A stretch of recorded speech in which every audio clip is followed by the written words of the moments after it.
Ang mga isda daw ho malapit sa Scarborough Shoal ang nagsabi na sila'y nawawalan ng 60% na kanilang kita sa kanilang weekly fishing expedition matapos po ang unilateral imposition ng China na 4 na buwang fishing ban sa South China Sea.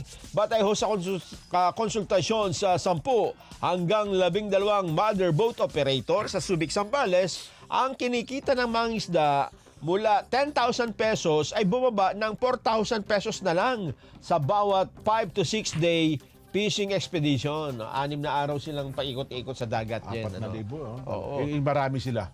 Naku po. Ayon ho kay Pamalakaya Zambales Provincial Coordinator Joey Marabe, lalong tumindi ang presensya ng mga Chinese vessel mula nang isinailalim ang territorial water ng bansa sa fishing ban.